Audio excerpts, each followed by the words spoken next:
This is to be added to the 60 Funny Stories, that book we did the other day, although for obvious reasons this story does not constitute a funny story. When I am faced with horror or tragedy, the only way I can deal with it is by the use of manic black humour.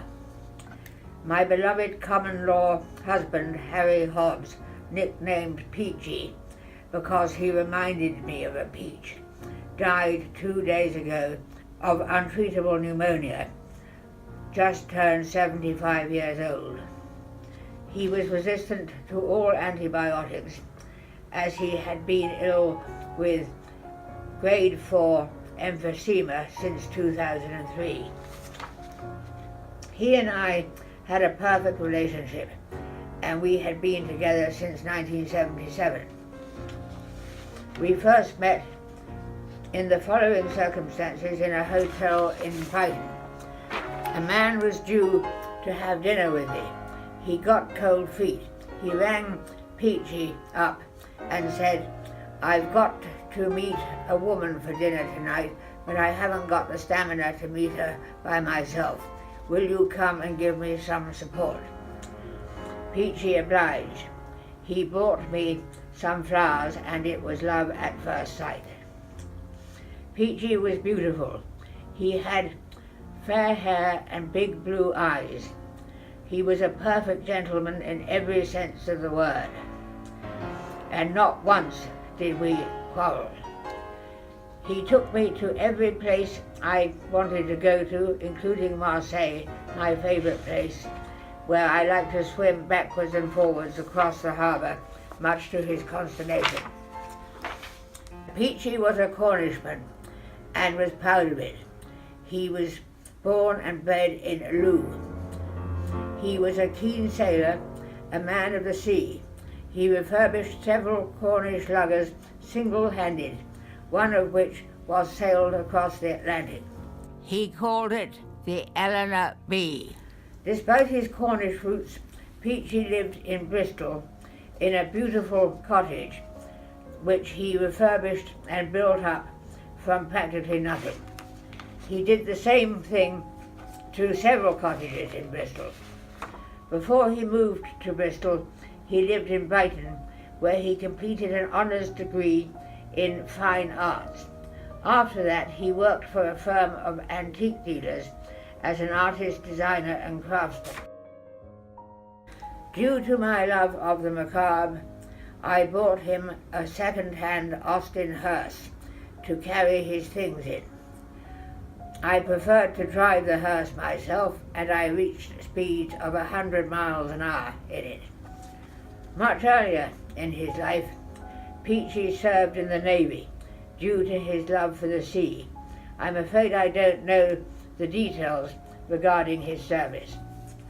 When Peachey was living in Bristol, I experienced the happiest period of my life.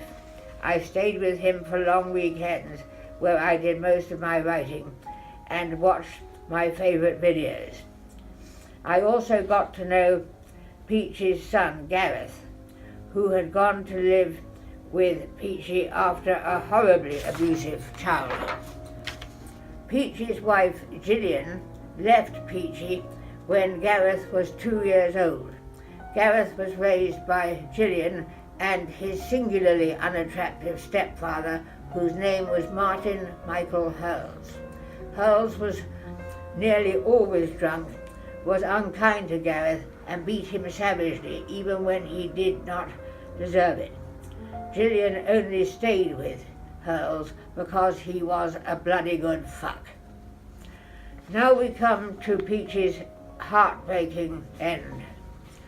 He was in hospital since the 4th of October 2016 and stayed in hospital until the 21st of March 2017, when he died. He was in the Chelsea and Westminster Hospital in the Fulham Road, London. His lungs got weaker and weaker until his body could take no more. Now we come to the comic part of this horrible story. I was asked to identify him in the hospital mortuary. His beautiful face had been transformed into a vile and hideous mask. It was yellow, although he had only been dead for an hour. His head was thrown backwards. His big blue eyes and his mouth were wide open. I screamed and screamed and went on screaming. When I wasn't screaming, I shouted, "Tea, tea," to the mortuary attendant, who was a walking proverbial dickhead. After I had had some tea, I completely lost my temper with the half-witted mortuary attendant. I shouted, "Look here, you bastard! Do you think this is an appropriate manner in which to present a dead body? We were only doing our best," the shithead replied meekly. He obviously hadn't met the likes of me before. I said, "What the hell do you mean by saying you were doing your blasted bloody best when your best clearly isn't good enough?" I added in a furious rage, "You obviously don't know anything at all about dead bodies. You shouldn't have taken a job as a mortuary attendant if you don't know anything about them and their presentation to their loved ones. You should bloody well do a course at the Lear College of Embalming." I added, "Do you think a newspaper proprietor would embark on the work he did if he didn't know anything about newspapers?" The mortuary attendant stood gaping at me like an owl waiting to be fed. I said, "I hope you realize that I am a High Court judge and I have the authority to close this fucking hospital down. Open quotes, High Court judges don't swear," said the mortuary attendant. "Yes, they fucking well do," I said. "I've never met anyone quite like you before," said the mortuary attendant. I then took him by the scruff of the neck and dragged him to an unoccupied slab. "Bend over the slab," I commanded. I then beat him savagely with my walking stick and went on doing so until my arm got tired.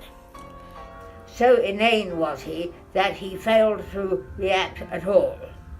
It is ironical that Peachey used to say, "Mortuaries are places to be spoken about with fucking reverence." One thing I can say is this, however.